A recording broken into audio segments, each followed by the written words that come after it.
నమస్తే, welcome to Disha TV. Epstein files ప్రపంచాన్ని గడగడలాడించిన case. అమెరికాకు చెందిన జెఫ్రీ ఎప్స్టీన్ అనే అత్యంత సంపన్న ఫైనాన్షియర్ చేసిన దారుణాలే ఎప్స్టీన్ ఫైల్స్. ఈయన ఓ ఐలాండ్లో మైనర్ బాలికలపై అత్యాచారానికి పాల్పడడంతో పాటు తన సన్నిహితుల వద్దకు కూడా వారిని పంపించారు. ఐలాండ్లో అమ్మాయిలపై అత్యాచారాలు జరగడంతో పాటు వారిని చంపి తిన్నారు అనే ఆరోపణలు కూడా ఉన్నాయి. ఇదే కేసులో ఎప్స్టీన్ అరెస్ట్ అవ్వగా 2019లో జైల్లో ఉండగానే అనుమానాస్పద స్థితిలో ఆత్మహత్య చేసుకున్నారు. ఆయన మరణంపై నేటికి అనేక కుట్ర కోణాలు ప్రచారంలో ఉన్నాయి. ఈ కేసుకు సంబంధించిన విచారణలో భాగంగా సేకరించిన సుమారు 35 లక్షల పేజీల పత్రాలు, 2000 వీడియోలు, లక్షలాది ఫోటోలను అమెరికా న్యాయశాఖ ఇటీవల విడుదల చేయడం సంచలనంగా మారింది. వీటినే ఎప్స్టీన్ ఫైల్స్ అని పిలుస్తున్నారు. ఎప్స్టీన్ ఫైల్స్లో ప్రపంచ రాజకీయ నాయకులు, సెలబ్రిటీల పేర్లు సైతం వెలుగులోకి రావడం షాకింగ్గా మారింది. ఈ కేసులో ప్రస్తుత అమెరికా అధ్యక్షుడు ట్రంప్ పేరు కూడా ఉండడం గమనించదగ్గ విషయం. అయితే మొదటి నుండి ట్రంప్ ఈ కేసులో తన పేరు ఉండడాన్ని ఖండిస్తూనే ఉన్నారు.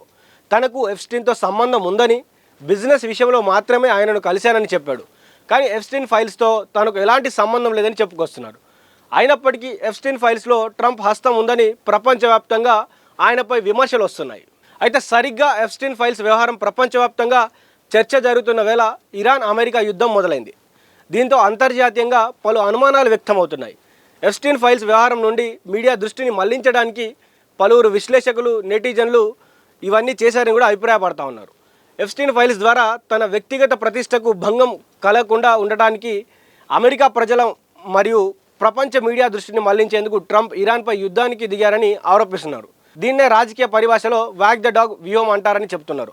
అంటే దేశీయ సమస్యల నుండి తప్పించుకోవడానికి విదేశీ యుద్ధాలను సృష్టించడం అని ఆరోపిస్తున్నారు.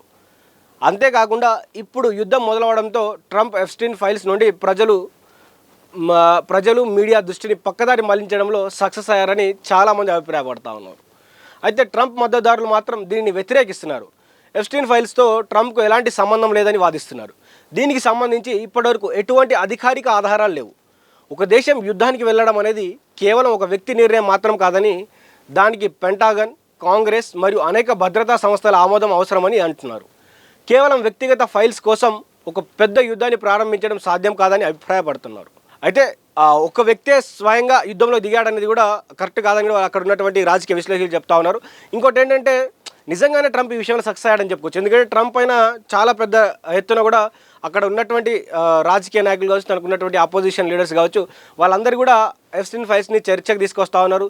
అయితే ఇక్కడ ఇజ్రాయిల్కు ఇరాన్కు మధ్య యుద్ధం మొదలైన తరుణంలో దానికోసం ట్రంప్ రంగంలో దిగి ట్రంప్ అక్కడ ఇరాన్ పైన యుద్ధం మొదలు పెట్టడం జరిగింది.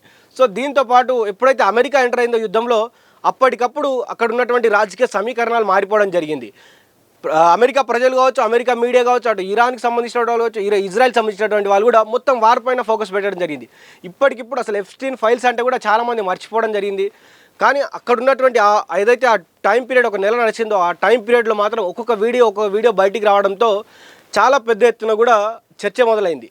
సో ట్రంప్ని ఈ కేసు చుట్టుకునే ముందే ట్రంప్ దీనికి ఒక స్ట్రాటజిక్గా ఈ ఇరాన్ యుద్ధంలోకి దూరి ఏదైతే ఎప్స్టీన్ ఫైల్స్ సంబంధించినటువంటి ఆ మ్యాటర్ ఏదైతే నడుస్తూ ఉందో దాన్ని కొంచెం చల్లవచ్చాడని చెప్పుకోవచ్చు. సో ఈ విషయంలో నిజంగానే ట్రంప్ సక్సెస్ అయ్యాడు. ఇక్కడ ఉన్నటువంటి అమెరికా ప్రజలు కావచ్చు, అమెరికా మీడియా యొక్క దృష్టిని మళ్లించడంలో ట్రంప్ నిజంగానే సక్సెస్ అయ్యాడు. సో అక్కడి నుంచి ఇరాన్ యుద్ధంలోకి వచ్చినటువంటి వ్యక్తి అక్కడ ఇరాన్లో ఉన్నటువంటి ఇప్పుడు హర్మోజ్ జలసంధి ఎప్పుడైతే మూసేశారో అక్కడ ఇప్పుడు అది మూసేశారని చెప్పి ఇక్కడ కూడా యుద్ధాలు జరుగుతూ ఉన్నాయి. సో ఇరు దేశాలు ఒకరిపైన ఒకరు దాడి చేసుకుంటూనే ఉన్నాయి. రోజు కొంత నష్టం జరుగుతూనే ఉంది, వేల కోట్ల నష్టం జరుగుతూ ఉంది. అయినా కూడా ఇంకా యుద్ధం జరుగుతూనే ఉంది. సో ఇప్పుడు సీజ్ ఫైర్ అంటూ ఉన్నారు, 10 రోజుల పాటు 15 రోజుల పాటు అని పెంచుకుంటూ పోతూ ఉన్నారు. కానీ ఇప్పటికిప్పుడు మాత్రం ఎవరైనా ఎప్స్టీన్ ఫైల్స్ గురించి మాట్లాడే అవకాశం అయితే కనిపించడం లేదు. ఎవరు కూడా ఎప్స్టీన్ ఫైల్స్ యొక్క ఆ టాపిక్ కూడా బయటికి తీసుకురావడం లేదు, ఎవరు మాట్లాడడం లేదు. కాబట్టి ఈ విషయంలో నిజంగానే ట్రంప్ సక్సెస్ అయ్యాడని చెప్పుకోవచ్చు. చూద్దాం రానున్నటువంటి రోజుల్లో మరి ఏమన్నా బయటకు వస్తాయా, మళ్ళీ ఏమన్నా చర్చకు తీసుకొస్తారో లేదో కూడా వేచి చూద్దాం.